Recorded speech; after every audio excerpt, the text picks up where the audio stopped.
Well, good evening, everyone. Welcome back. This is our live broadcast for the month of April. We do this once a month, the last Wednesday of every month. Before we get started and before I introduce my co host, I just want to give a little note at the beginning, a little warning just for everyone, um, so they're not shocked about what we're talking about. I want to give a trigger warning and a brief note. We will be discussing our personal journey through stillbirth. If this is something that you may find triggering or find disturbing, we ask that you log off of this broadcast now. So I'm going to give you a second just in case. We don't want anyone to be caught off guard. But we're going to, after our trigger warning now, we've got that out of the way, we're going to go ahead and get started. So, being an angel mommy has it's been compared to being inducted into a club that you never sought admission to. You never even wanted. So each month, your hosts, Karissa and LaTisha, we will discuss the many facets of our personal stillbirth journey, from trying to survive to ensuring that we are thriving. This journey, it can be a lot. It can be rough. So I want to also let you know that we are not mental health professionals, but we know that stillbirth touches every area of life. And in these broadcasts, we will discuss our personal journeys through each one of those. So, from money and relationships to rainbow babies and insensitive comments that people sometimes make, we are laying our journey bare for you, hoping that something from our personal lives and our journeys will give you hope or direction. Before we get started, I ask that you share this broadcast with someone. It may be a conversation starter for some people. It also may be something for someone who is struggling to talk about it, or for someone who just they don't know what to say or what to do in this situation. So we are taking each topic that stillbirth touched in our lives one at a time, and we're doing it this way simply because oftentimes when a stillbirth is discussed, it's discussed like a one time conversation, and a bunch of facts and a bunch of dates are thrown out. Or the other side of that is when someone tells their personal story of how they gave birth to a stillborn angel. We don't get to see um, how that person has journeyed through the rest of their lives after that loss. And we don't get to see how their changes came afterward. We want to bring awareness to how stillbirth and how miscarriage shifts our lives, and we learn to adapt to some things and to thrive after loss. And as always, if you have any questions for us, please DM us at Walk with My Angel on Facebook or A Walk with My Angel on Instagram. You can also email us at awalkwithmyangel@gmail.com. We want you to be comfortable asking us questions, even if it's not about your particular journey, even if the question is about something that could be happening with a child or a granddaughter or a friend that you know that recently had a loss. You can ask us, like, even if you say, hey, is this insensitive to ask, or is this insensitive to say, we're going to give you our personal opinions on how that will or will not go well. But we want to be the sounding board so that we can help other families heal from this journey. So with all of that being said, I'm going to go ahead and introduce myself. My name is Karissa, and my co host is, LaTisha. and we are your hosts for A Walk with My Angel. This, again, is where we're going to discuss our personal journeys. So, today, we are discussing a very, very touchy topic. We're discussing money today. Oftentimes, people forget that a stillborn comes with a hospital bill, and that hospital bill can be taken care of in a various ways. There are a lot of people who do not have health insurance at all. And then there are some people, in my case, I did have health insurance. But the kicker for me is that I had health insurance through my husband's company, through his job. So I was on his health plan. But the the the I guess the different part about my money journey with stillbirth is that I was going to school at the time. I was in college getting my bachelor's, and also I was working two separate small part-time jobs. I mean, two part-time jobs still make a full-time, but whatever. I was working two part-time jobs, and those two part-time jobs, they did not offer any health care. They did not offer any maternity leave for me. And I do remember sometime after my loss, on some of the stillbirth groups that I was a part of, um, talking to some of the ladies in that group, and they said that their employer, even though they had insurance through their employer, they did not get granted maternity leave because they didn't bring a baby home. Now imagine what that feels like. You are going through a stillbirth. You went to a doctor's appointment, you're going through whatever your regular day, and at the end of whatever that day was, now the baby you were carrying, you're no longer carrying that baby, and you didn't even get to bring that baby home.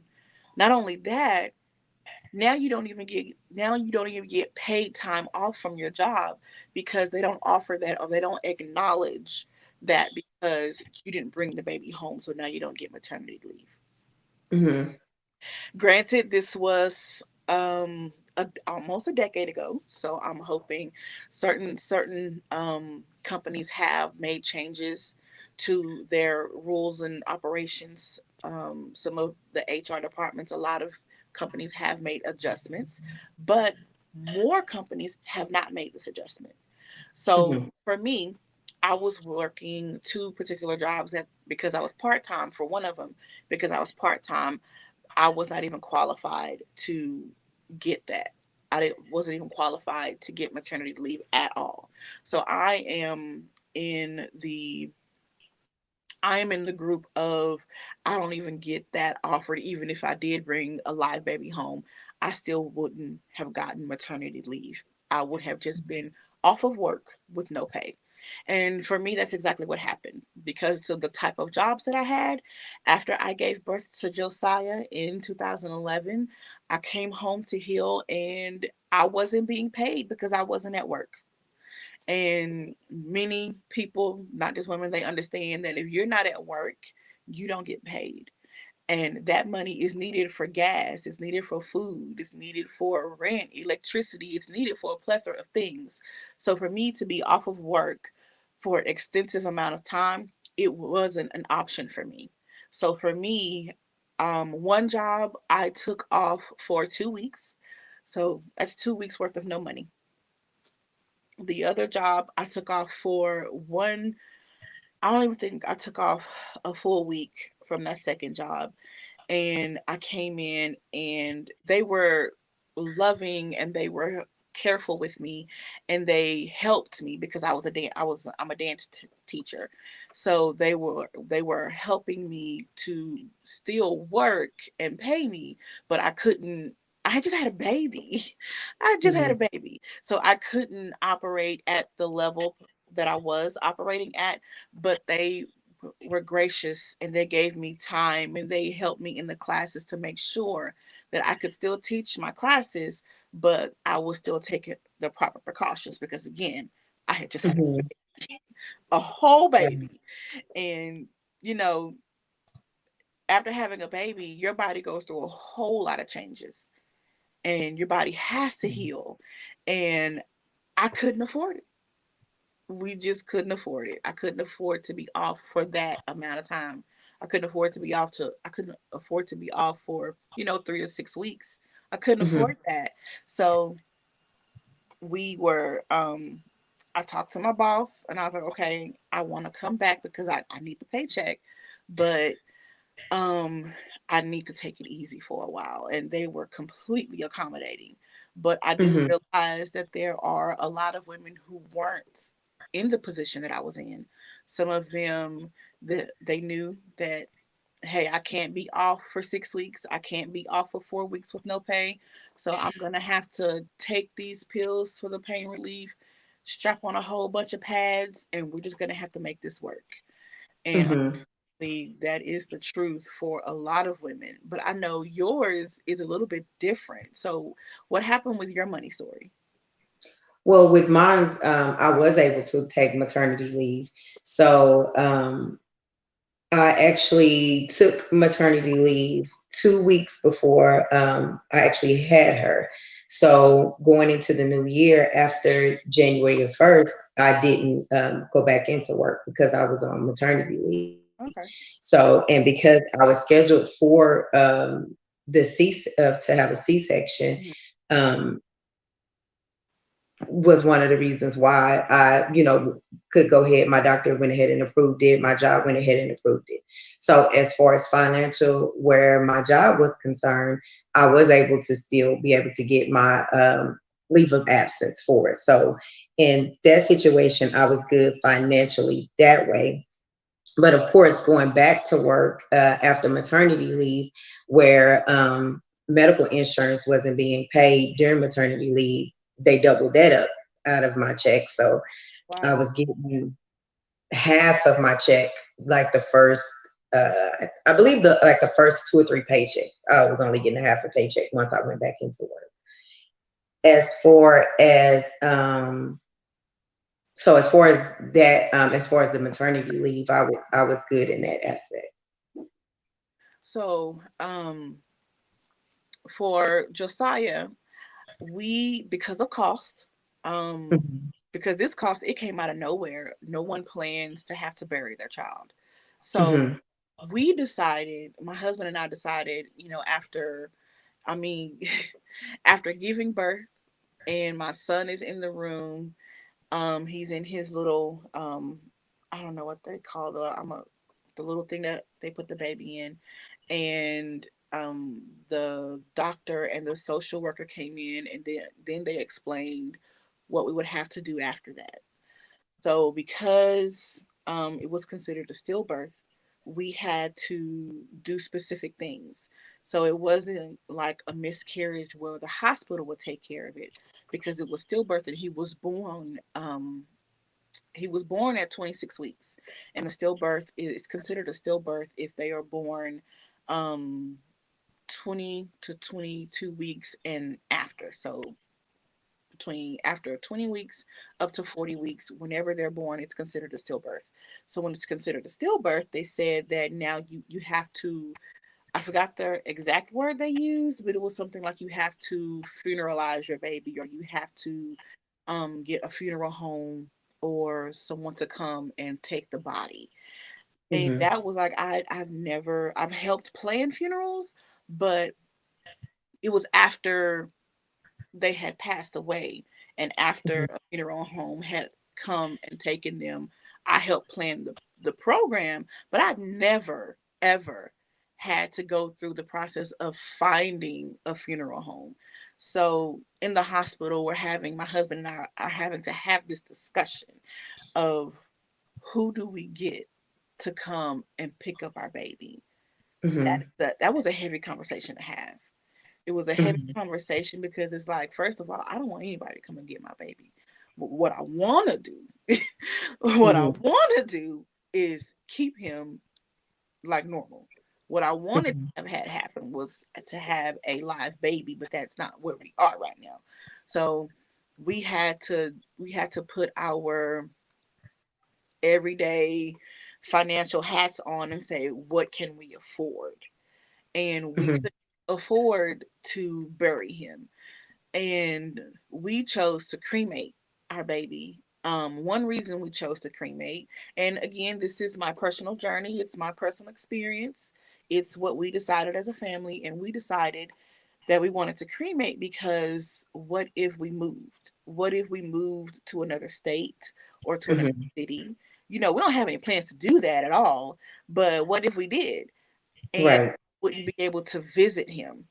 And even though we know, um, to be absent from the body is to be present with the Lord, but if we moved to a different state or to a different city, I couldn't, I couldn't do those things like going to the grave site and putting flowers on his grave because we're, Right. hours or states away. So we decided to cremate him, and that was also a cheaper option for us. Um, it was it was an amount that we couldn't spend because that was bill money. That was Hmm. that was the plan that I had that day. I still remember the plan I had for my day that day. I was going to go grocery shopping. I was going to get the car washed. I was going to clean the house. I was going to pay a couple of bills. Like, I still remember almost 10 years later, and I still remember the plan I had for that day. And Hmm. that was what that money was for. That money was for everyday life. And now we're having to take that money and pay for the funeral home to come and pick up our son, and to pay for cremation, and to pay for the urn they put him in. We had to pay for those things, and that was unexpected. Like, we didn't even have that much. And the funeral Hmm. home was that we worked with was nice enough to say, okay, we understand what has happened. You can do some now, and you can do some when you come and pick up the baby. Or pick up the body or the ashes, whichever word you want to use there. Hmm. But had they not given us that option to do it in two large chunks, we would have had to ask or borrow money, which we, which after that we had to get a payday loan to pay for, Hmm. um, just regular expenses because that money was then gone. And I know with your insurance, it was a little bit different. How did that work with insurance? So with my job, I had life insurance. Well, take that back. I had life insurance until January the 1st, which was supposed to cover myself, my spouse, and my child. Well, when we did open enrollment that November before, like, the yearly open enrollment that they have, Mm-hmm. we were told that that if we wasn't making any changes to our insurance, that it would be grandfathered over, so we wouldn't have to do anything. Well, once I once I went out on maternity leave, I never noticed that the insurance for my child and my spouse wasn't being the life insurance wasn't on my check, because of course I wasn't getting paid, because I was getting paid, but it wasn't through like my regular paycheck. Mm-hmm. So I didn't know until I called my human resources to see, to let them know what had happened, and to let them know that, to see what I needed to do for the, as far as the life insurance was. At the time, the our human resource lady had told me that, okay, that I had it or whatever. Mm-hmm. Well, about an hour later, so she called me She, back, and she says I don't have it. So as of January the 1st, I didn't have it, the life insurance on my spouse or my child. So it was only for me. And because of the fact that I didn't make any changes, which was told to me that I didn't have to, um, they didn't cover the funeral. So we ended up having to pay out of pocket for it. As far as the cost, I'm not really sure, because my mom took care of everything. But I did have to, as far as even contacting the funeral home, she did everything. I know that she came from Greenville to pick her body up and then take her back, but everything was taken care of. But we did have to pay out of pocket for that, for the funeral costs, due to the what happened to the company. see that? Look, boy, I hate to talk disparagingly about insurance companies, but look, they're a business, and as Right. a business, they are not about paying out money when they don't have to. So that whole it's grandfathered in, but I'm not gonna remind you to go check. Right.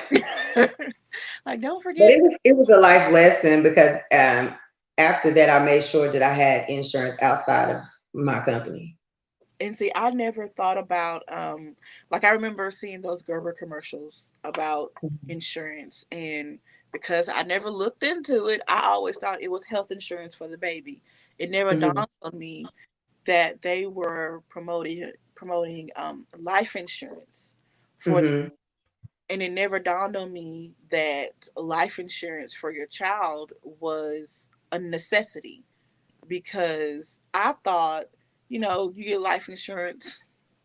This is Hmm. shady, but you get life insurance on the people making the check. You get life insurance on the people that make the money. But even when a child passes, someone has to pay for those expenses. Hmm. So you elected to do a regular funeral service.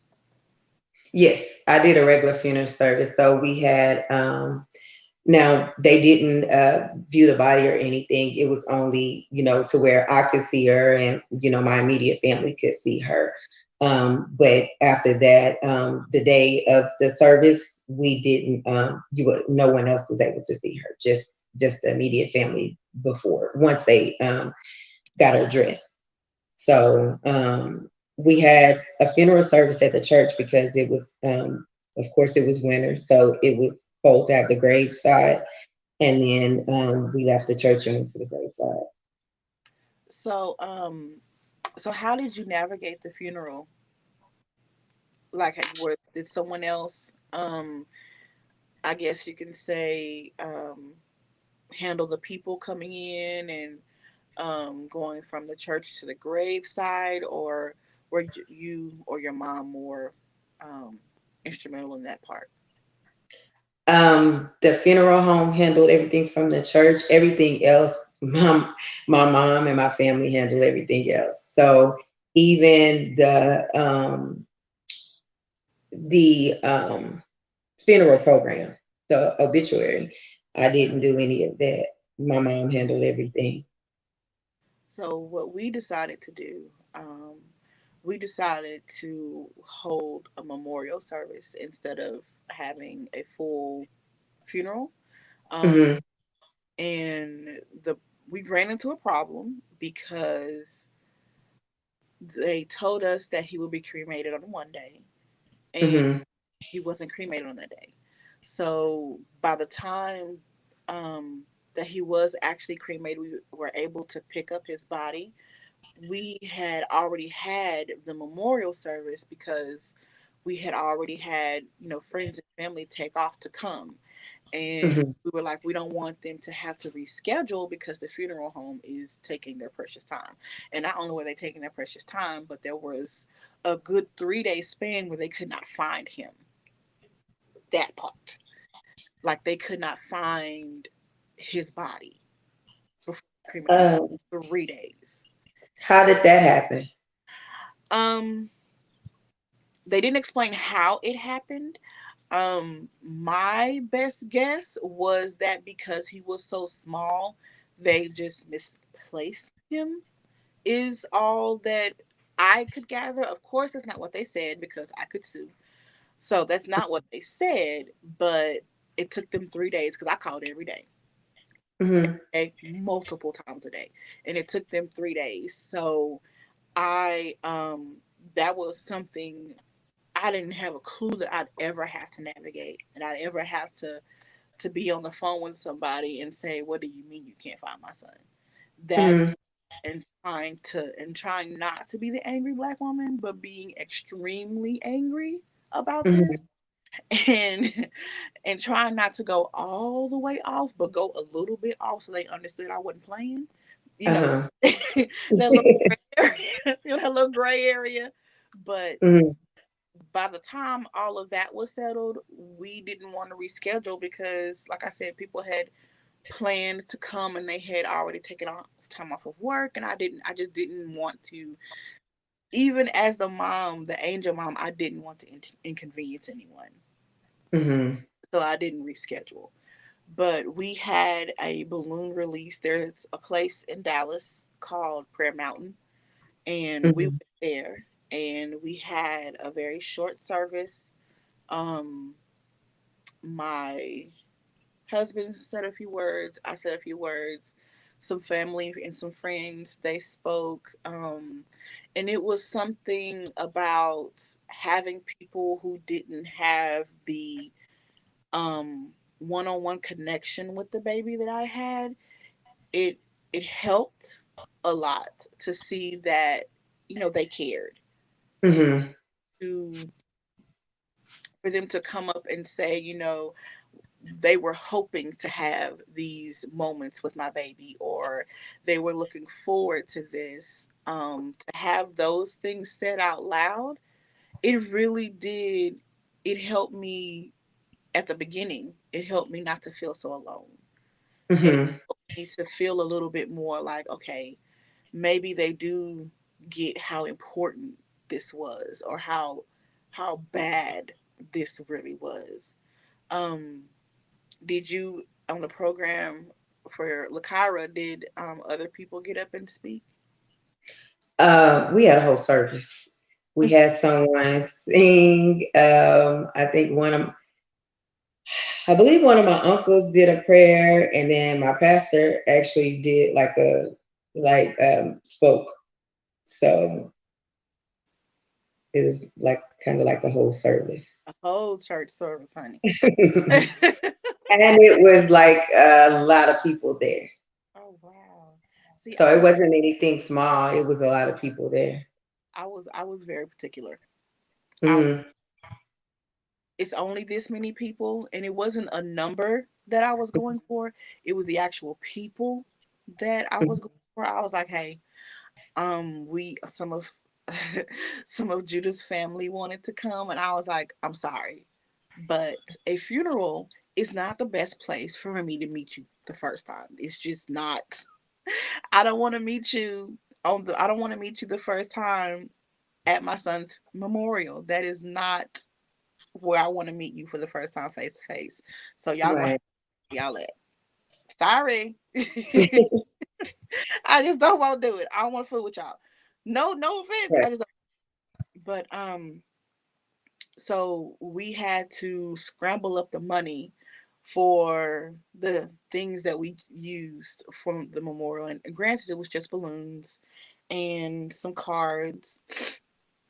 Um, Afterwards, like we didn't have a repast or anything like that. Um, because I just couldn't bring myself to be around people for that long amount of time. So Hmm. I needed to go home and lay down because I was still not in a public, I'm ready to key with everybody. I just was. Hmm. So, but even that, we still had, we were living off of one income because Hmm. the one job by that time, he was born in July. We had to wait until August to have his memorial, and even by then, his body still wasn't ready. And we had Hmm. already paid it. We had already paid it all by that time, way before the memorial was to happen. We had already paid everything, and after we paid everything, we had to get a payday loan. And if you know anything about a payday loan, it's really not to benefit you financially. Hmm. Payday loans are to benefit the loan company. Hmm. Charge they charge so much in percent and interest on the back of the loan. It was terrible. And we had to get that loan because the money we paid for his cremation and for them to come and get the body, because it's all in one lump sum when the funeral home charges you. But when you look Hmm. at the bill that you get, when you look at it, there are charges for them to come get the baby, to take the baby back, to store however many days they have to store the body. There's charges for that. There's all of these different charges that you got to pay for. And, Hmm. you know, you were right, by having life insurance, it helps with that. But unfortunately, me thinking Gerber's health insurance, we, Hmm. we didn't have we didn't have that option So, y'all had to pay everything out of pocket. Did it take you a while to pay everything? How did that work? I was still in the hospital, and my mom took care of they took care of everything. And I was just thinking, I was like, maybe I should have brought my mom on because financially she was in charge. She knew I wasn't in the right state of mind, me or my husband. So she just kind of took the lead on everything where that was concerned. That So is financially, everything we did. that is really good though, because a lot of times when you're going through something traumatic like that, you need just for our audience, if you're ever trying to, figure out what you can do after someone has experienced a loss like this, the basic stuff. Hmm. You can help with the basic stuff like, hey, do you need help with, looking for a funeral home? Do you need help? Do you need someone to meet them? Because my husband had to meet them. He had to talk to the hospital administration to tell them these people are coming and they're coming at this time. And, you know, me and my husband, we did that stuff. Hmm. Mm, And To see, have, yeah, my mom, someone my here. aunt, and my sister did everything, even as far as picking out the clothes. When I was released from the hospital, I just went there, and when I got there, everything was already done. Like she was dressed, everything was done. So my mom and my aunt and my sister, they went shopping. They did everything. Wow. See, we didn't do that. I don't know. I don't know if it would feel better if we had done that. Hmm. Had let my mom or his parents handle it. Um, Hmm. I don't know if it would have. I don't think it would have felt any different. But I do know that I wanted it over quickly. And See, that's how it was for us. It was over like I had her on that Wednesday, but I wasn't because I had a C-section. I wasn't released from the hospital until that Friday. And so that's why, with me still being in the hospital, there wasn't much that I could do.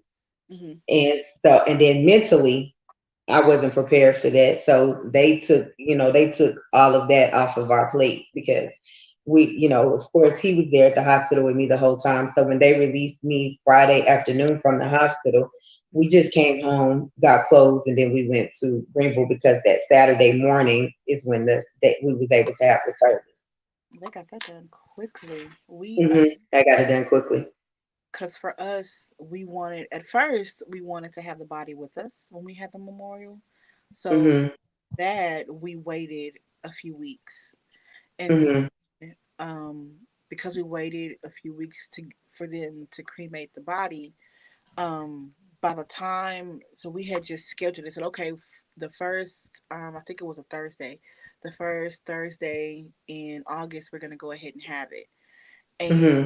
by that time, of course, the whole debacle of them losing my child, um, still didn't have the body, but we was like, I just want this part done.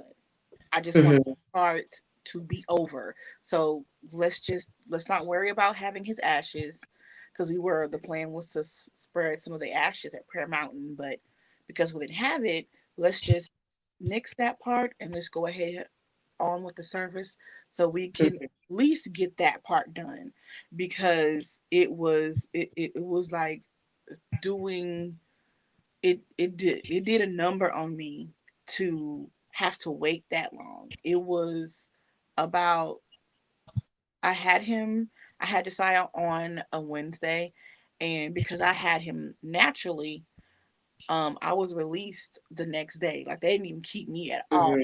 They didn't check nothing. There were no tests, no nothing.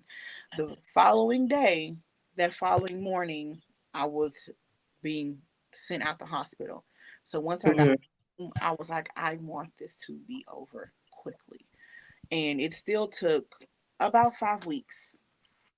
Yeah, about 5 weeks for us to have his memorial. And um after that, because we got that, and like I said, payday loans, they are not for the consumer.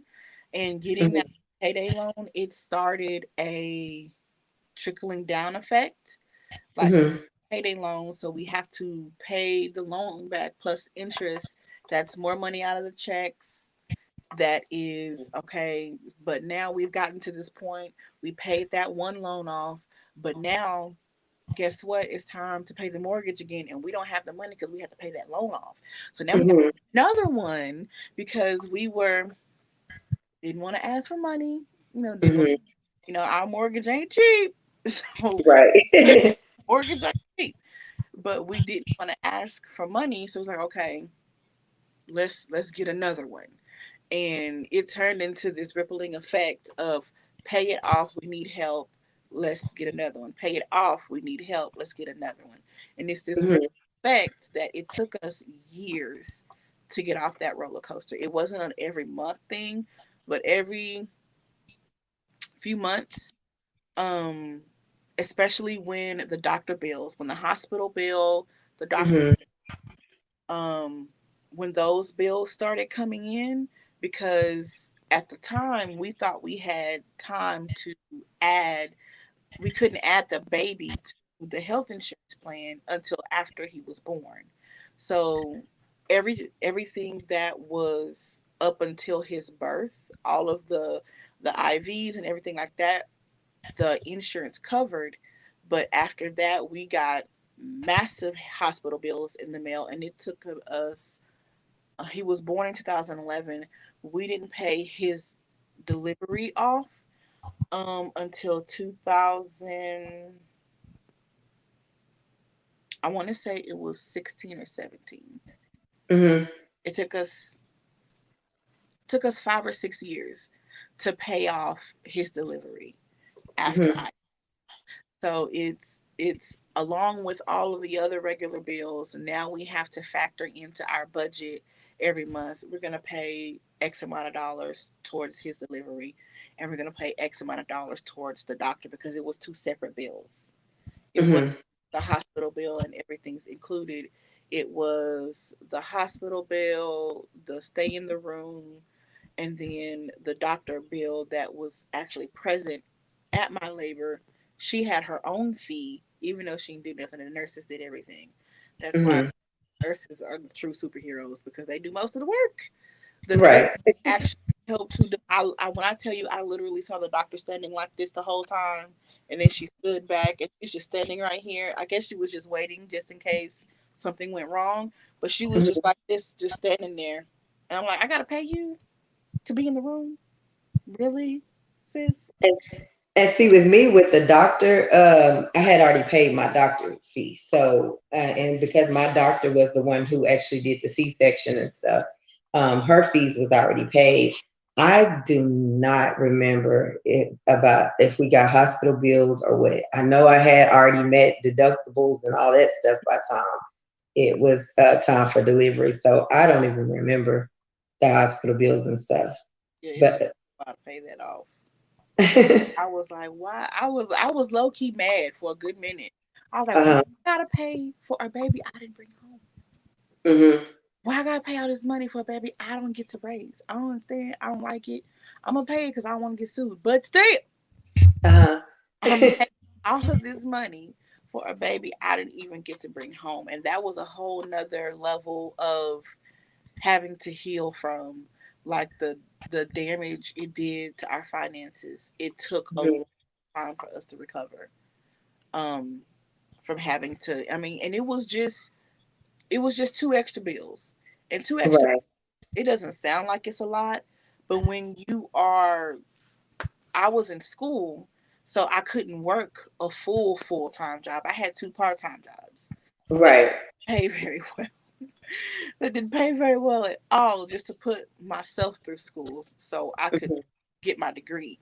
And to have two extra bills added to the budget, that stretched it farther than it could stretch, and it popped. And Right. had to do a lot of work, like over the past, what's this, 2021? Like in 2018, we started to get our money story back on track, and we started Hmm. build up savings again and started to do things of that nature again. But it Hmm. took a long time to pay it, and I was salty the whole time. I was salty. I was not amused. Also, because I was in school, um, I was on, um, I forgot which one it was, but I went to a private school. So I had school loans, and those school loans were expensive for a private school. And Mhm. I was one of those weird people that I went to school year round. So even during the summer when my son was born, I was still going to school, but I wouldn't take a full load. So instead of taking 12 hours that summer, I was only taking 9. But Mhm. when he was born, everything else kind of went out the window, and I completely forgot that I had finals coming up. Completely forgot I had a presentation to do for one class. That was my Mhm. final grade. I was one of my classes was an online class, and that was the final. And I completely forgot about all of those, so I failed all 3 classes. Failed. Right.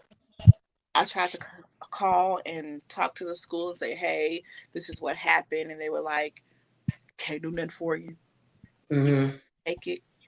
Because what I wanted to do, and it did not dawn on me that I had failed these classes until 2 months later. So I can kind of understand how they would say it's too late, because it was Mhm. 2 months after I didn't show up for the final, and I didn't do the presentation, that I realized, hey, you are still in school. What happened to those classes? And Uh-huh. because of that, of course, they wouldn't give me a refund. They wouldn't give me any money back, of course. So, Mhm. the way college courses work, you have to take your college courses in a certain order. You can't take a Right. so you can't omit certain classes, and these were classes that I couldn't even test out of. So even though I already knew the information, they wouldn't let me test out of it. I had to take all 3 entire courses. I had to take them again, which Mhm. I had to pay for the classes again, which meant now I'm adding another semester of loans on the back end of my courses. Now I got to pay Right. off that. And anyone who's got school loans know Sally Mae is now Navient. She don't care about your feelings. She don't Right. care. Homegirl does not care about your feelings. You don't care about your situation. Your loan is due on this day. Where is my money? So Right. to add a whole semester of courses, it it bothered me so much having to add that amount of money, because it was a private school. That was a lot of money to have to add. So it like now I was able to, a couple of years later, I was able to consolidate all of my school loans. So instead of making multiple payments, I'm only making one payment a month now. But it's Mhm. still a whole semester got added to the amount of loans that I now have to pay back. So stillbirth comes in, and when I tell you it touches every part of your life, Mhm. stillbirth touches every part of your life. And for me, it wreaked havoc on our finances. I mean, it came in and said, "You think you got a savings plan? You think your budget is okay? Now, sis, watch this." And them doctor bills and them school loans came in and just blew it all up to pieces. Mhm. What I will say, um, like, have you ever heard of other states giving tax credit for stillbirth? What is it? There are 2 states, Missouri and Arizona. They passed a law in 2015 to where if you have a stillborn baby, you can get a small tax credit for your child. Um, and I think I was looking up um, stillbirth and miscarriage organizations did um, that did special things for the babies in October, Mhm. and I happened to cross this article. It's an article posted on the Now I Lay Me Down to Sleep website. And Uh-huh. she's in the article. She's talking about how um, after she had her son David was stillborn, after she had him and the medical bills started rolling in, she was looking at how much everything was costing, and then she was also preparing all of these, your medical expenses and your bills and things like that. She was preparing everything for tax season, and she was wondering why, after having a child, she couldn't get tax credit for it. Mhm. So she went on to talk to her CPA, and she went on to speak with her health insurance and see what could be done. And eventually, um, after petitioning her state and petitioning some other government officials, they were actually able to get it to where Missouri and Arizona passed a law in offering a 1,200 one-time tax exemption for stillborn. Mhm. Um, the tax credit, it doesn't. The tax credit isn't like, oh, it's about the money. The tax credit is, um, it gives a little bit more. It feels like it makes your baby have an impact on the world, because now it's not just the immediate family that's acknowledging the birth of this baby. Now it's your state. Now Mhm. you're able to write your baby's name, or you're able not write your baby's name. Now you're able to put your baby down as having impacted the world in such a way that you get a tax credit. Now the tax credit is $1,200. It's Mhm. so it's gonna do a little bit, but it's $1,200. It's not gonna do a whole lot. It's not gonna do a whole lot. But what she says in this article, she says the law acknowledges our precious babies. They existed and they were part of the parents and many other lives for a short time. The law acknowledges the moms of who went through the entire delivery process of their babies. They experienced the contractions and the pain of delivering a baby. And she said, I also think of my husband who was there with me every step of the way, but felt helpless because he couldn't do anything to change the outcome. This Mhm. law acknowledges his pain and the many other dads who have been in my husband's shoes. So, Mhm. having that law there, of course, it doesn't take the pain away, but it gives it a little bit more weight. You know what I'm saying? Right. Like, it helps to bring awareness to what has happened, because now they can quantify it in a different way. Because now, guess what? Now these stillborn babies are costing people. So of course they don't want to spend. They don't want to give any more tax credits. They don't want to pay out any more money. So now, having this be calculated in such a way, they're able to put a little bit more effort in research as to why this keeps happening. Okay. So I thought that And was that's a good thing that they're able to put where they're able to put the money towards. right, because now, hey, when money gets involved, people start paying attention, unfortunately. Mhm. So, was there any other ways that Lakira's birth affected y'all financially? Mhm. None that I could think of. I know for us, I think because our situation was so unique because Mhm. of me having the kind of job that I had, um, going that time without being paid and then having to pay everything out of pocket, it did a whole number on our finance. Mhm. And um, if I had it to do over again, I definitely would have thought to ask for some help to help us pay for some of those expenses. But like I said, at the time, I was just like, I want to get this over with. I want this part to be done. So how, like, if I was doing side jobs, doing hair and cleaning houses, whatever I need to do, I was doing them little side hustle jobs so we could get it done as soon as possible. Right.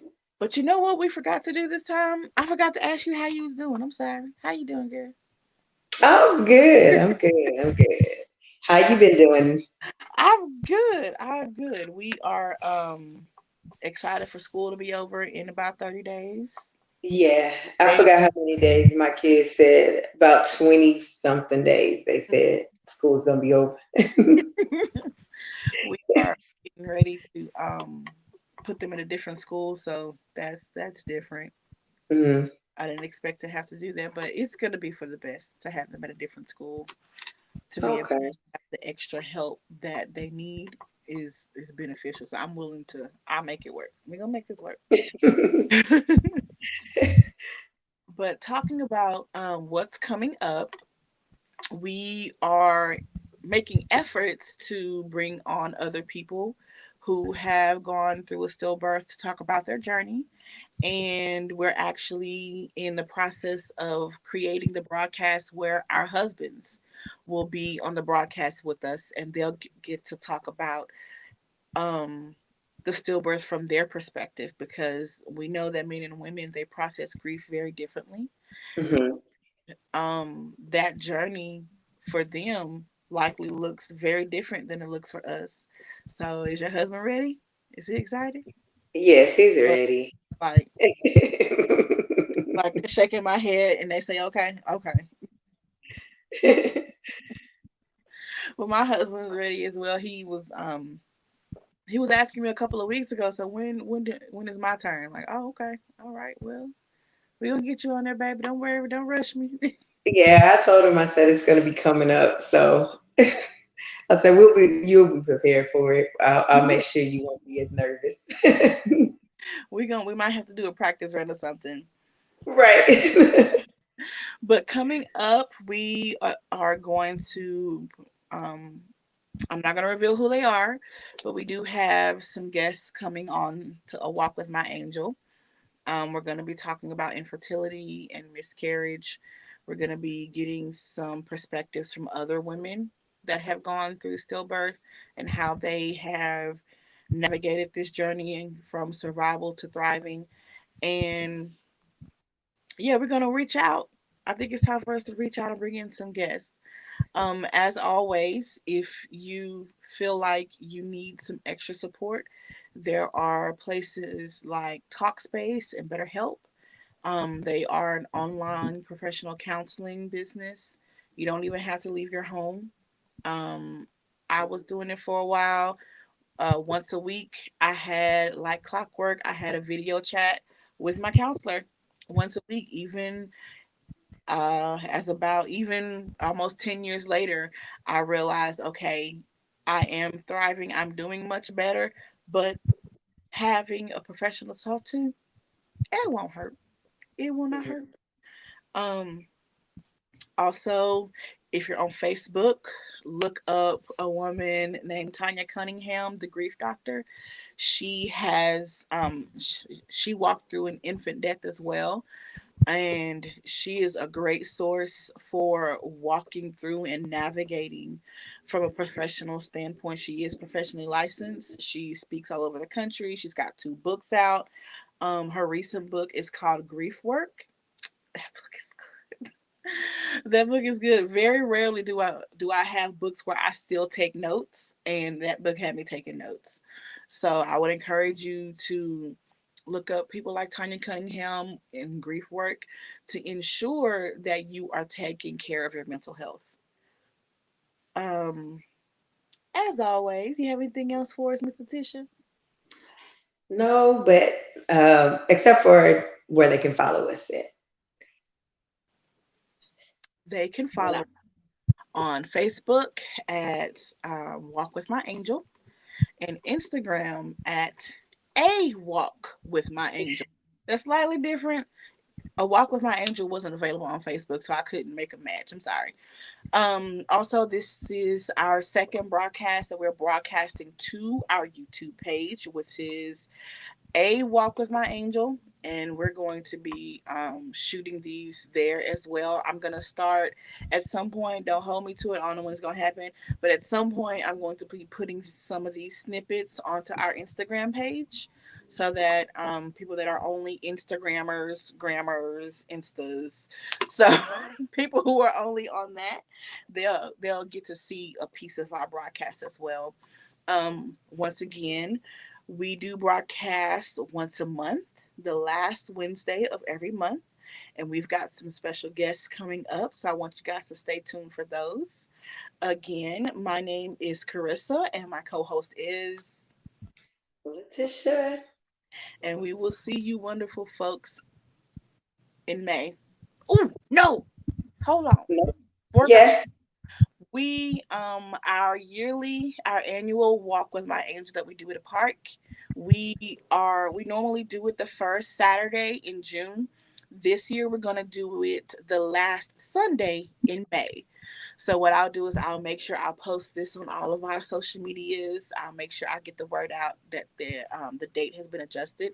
But we are going to be this year. We're going to make sure we're socially distanced, but we are going to have it at the park in Mansfield that we normally have. So reach out to us in this DMs, emails, and let us know if you want to participate. What the walk is that it is stillbirth families coming together, and we do a memorial craft for our babies. Even if it's not a stillbirth, even if you had a miscarriage, come and join us. We'll do a craft for the babies, and then we'll do a walk around this really beautiful park. And we culminated in we have a instead of a balloon release, we have a bubble release. So in Mansfield, they do have regulations where we can't release balloons, but we came with the up with an even better idea.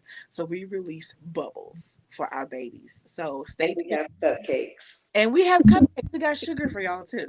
So we do it. It's like a birthday party. It's a birthday party for our stillborn babies and our miscarried babies.